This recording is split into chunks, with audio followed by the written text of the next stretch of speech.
Hello everyone, this is Professor MH और today we will discuss cost of capital और उसमें पहला element जो लेंगे, पहला फैक्टर जो लेंगे वो लेंगे date.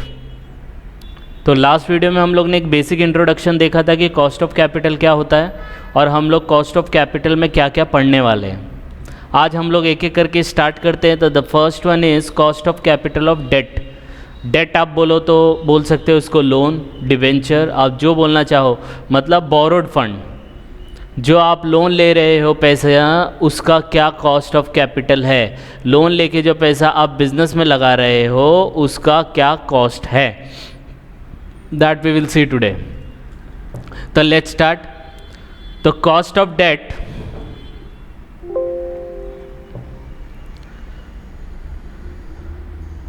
Just a minute.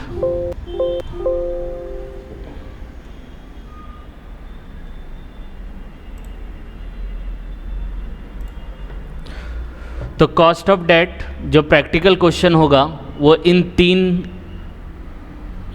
Main frame पे डिपेंड होगा। पहला कॉस्ट ऑफ इररिडीमेबल डिबेंचर, हम लोग वो वाले डिबेंचर्स लेंगे, वो लोन लेंगे जिनको रीपे नहीं करना है life time of the company. Company जब तक भी रहेगी जिंदा तब तक वो डिबेंचर को आप रीपे नहीं करोगे। उसका कैसे कॉस्ट निकालेंगे वो देखेंगे फर्स्ट।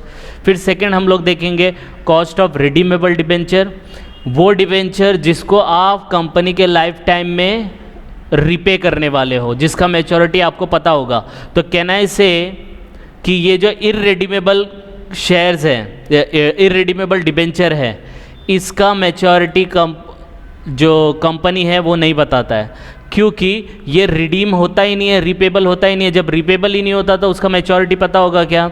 नहीं। लेकिन जो रिडीमेबल है तो इसके अंदर क्या होगा कि कंपनी को बताना पड़ेगा कि हम 7 साल के बाद, 10 साल के बाद, 15 साल के बाद आपको ये पैसा रिपे कर देंगे। तो इररिडीमेबल में क्या होगा कि जो पैसा company as a loan, as a debenture आपसे लेती है, पब्लिक से लेती है, उसका रीपेमेंट डेट नहीं पता होगा। इररिडीमेबल का मतलब होता है रीपेमेंट नहीं होगा, रिडीमेबल का मतलब होता है रीपेमेंट होगा। मतलब अगर कोई पेमेंट अगर किसी ने लोन लिया, अब लोन समझो मैंने लिया, तो मैं आपको बोलूँगा मैं 1 साल के बाद रिटर्न करूँगा, तो दैट इज़ रिडीमेबल। मैं रिटर्न नहीं करूँगा, मैं आपको इंटरेस्ट देते रहूँगा, दैट इज़ इररिडीमेबल। आई बात समझ में? तो ये दो कॉन्सेप्ट है। Third concept is cost of convertible debenture. तो इन सब का हम लोग यहाँ पे डिस्कस करने वाले प्रैक्टिकल क्वेश्चन और इन डेप्थ में देखेंगे क्या है। तो हम लोग का जो कॉस्ट ऑफ डेट का फोकस होगा वो इन 3 टॉपिक के ऊपर होगा। कॉस्ट ऑफ इररिडीमेबल, पैसा ले लिया है, लोन ले लिया है, लेकिन उसको रिटर्न नहीं करना है, इंटरेस्ट देना है, लेकिन वो पैसा मुद्दल जो प्रिंसिपल अमाउंट है उसको रिटर्न नहीं करना है।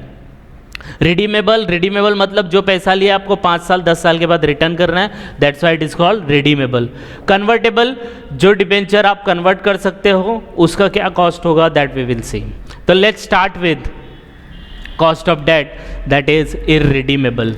तो इसका जो प्रैक्टिकल क्वेश्चन है वो फॉर्मूला इसके ऊपर डिपेंड होगा। तो फॉर्मूला इसको हम लोग डिनोट करते KD से, ये याद रखना, KD stands for cost of debt, I into 1 - T divide by NP। अब ये क्या है? तो पहला KD का मतलब है cost of debt after tax. अब ये याद रखना है, डिबेंचर के ऊपर जो आप इंटरेस्ट पे करते हो, डिबेंचर के ऊपर जो आप इंटरेस्ट पे करते हो, इंटरेस्ट हमेशा टैक्स डिडक्टेबल होता है। इंटरेस्ट के ऊपर आपको टैक्स माइनस करना पड़ता है, ये याद रखना है, ठीक है? क्योंकि क्या होता है कि इंटरेस्ट आप पे कर रहे हो बिजनेस में, तो आपका खर्चा बढ़ेगा तो प्रॉफिट कम होगा कि नहीं होगा? प्रॉफिट कम होगा। प्रॉफिट कम होने की वजह से आप गवर्नमेंट को टैक्स कम भरोगे, तो इन शॉर्ट आपको उसके ऊपर टैक्स काटना पड़ेगा। तो जो भी इंटरेस्ट आप बढ़ते हो उसके ऊपर टैक्स आपको काटना पड़ता है। तो cost of debt after tax, I stands for interest, that is annual interest, और उसको कूपन रेट भी बोलते हैं। T stand for tax rate, और last one net proceed. Net proceed का मतलब है कि भाई आपने जो ये डिबेंचर लिया है उसका कितना पैसा मिला। तो एक्चुअल में आपका फेस वैल्यू होगा उसका, या तो आप उसको प्रीमियम पे इश्यू करेंगे, तो प्रीमियम है तो ऐड कर देना है, डिस्काउंट है तो लेस कर देना है। तो अगर डिस्काउंट रहेगा तो लेस कर देना, और अगर फ्लोटेशन कॉस्ट, वो डिबेंचर को इश्यू करने के कोई खर्चे आए तो उसको भी माइनस कर देना।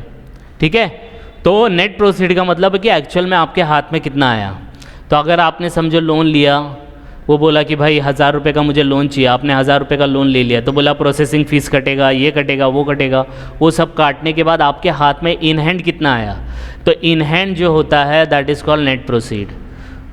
ठीक है, उसके अंदर फेस वैल्यू लेने का, प्रीमियम है तो ऐड करने का, डिस्काउंट है तो लेस करने का, और फ्लोटेशन कॉस्ट जिसको हम लोग बोलते हैं डिबेंचर इश्यू एक्सपेंस, वो सब माइनस करने का। अगर कोई भी इन्फॉर्मेशन नॉट अवेलेबल है तो करंट मार्केट प्राइस को ले लेने का नेट प्रोसीड। आई बात समझ में? तो दिस इज़ द फॉर्मूला। तो फॉर्मूला बहुत सिंपल है, इंटरेस्ट में से 1 माइनस टी करने का, इंटरेस्ट के अंदर से 1 माइनस टी मतलब टैक्स माइनस करना है, डिवाइड बाय नेट प्रोसीड, तो आपको कॉस्ट ऑफ डेट आएगा। ओके, तो ये फॉर्मूले को ध्यान में रखते हुए हम लोग करते हैं।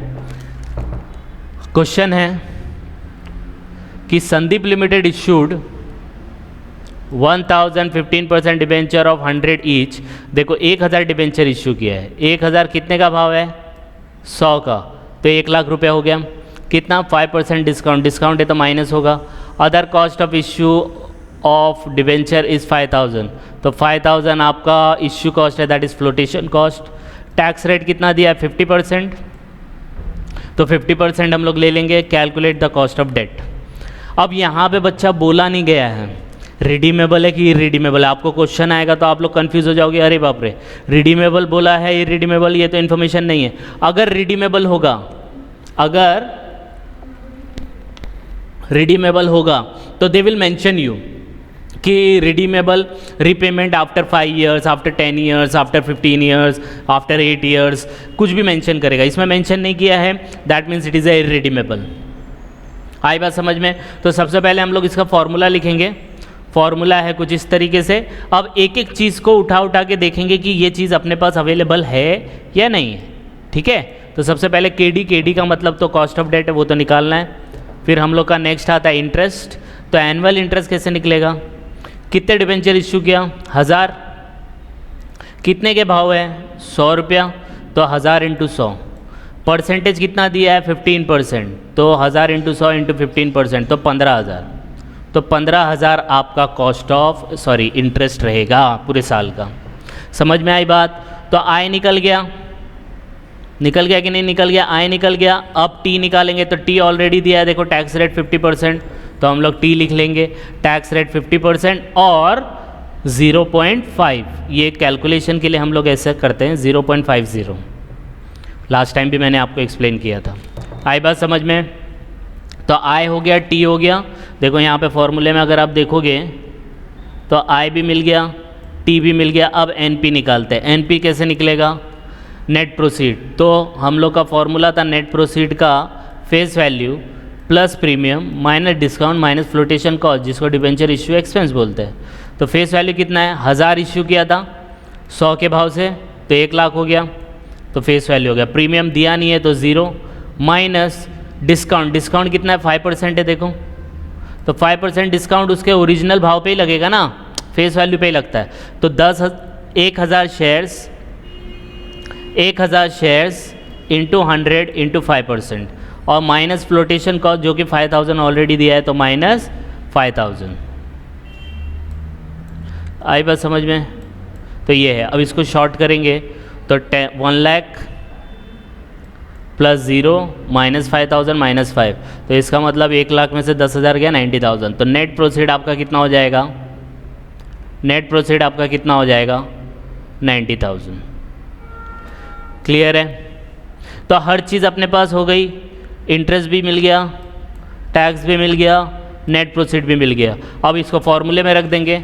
तो फॉर्मूले में कुछ इस तरीके से आएगा, K D is equal to 15,000, I is 15,000 into 1 minus T. देखो 1 माइनस टी दिया है ना, तो 1 minus 0.5 divide by 90,000। Net proceed है 90,000। अब शॉर्ट करेंगे इसको तो 15,000 इंटू 0.50, क्योंकि एक में से अगर 0.50 माइनस होएगा तो 0.5 ही बचेगा, और डिवाइड बाय 90,000। अब 15,000 को 0.5 से मल्टीप्लाई करो तो 7,500 आएगा, डिवाइड बाय 90,000। 7,500 को 90,000 से डिवाइड करो तो या तो आपको इस तरीके का फिगर मिलेगा 0.083, और उसको 100 से जब मल्टीप्लाई करोगे तो 8.33% होगा।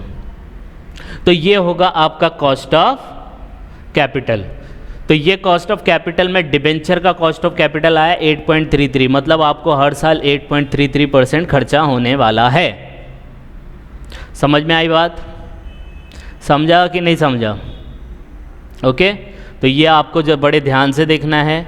कुछ डाउट आएगा तो please comment and please like and subscribe for more videos. Thank you.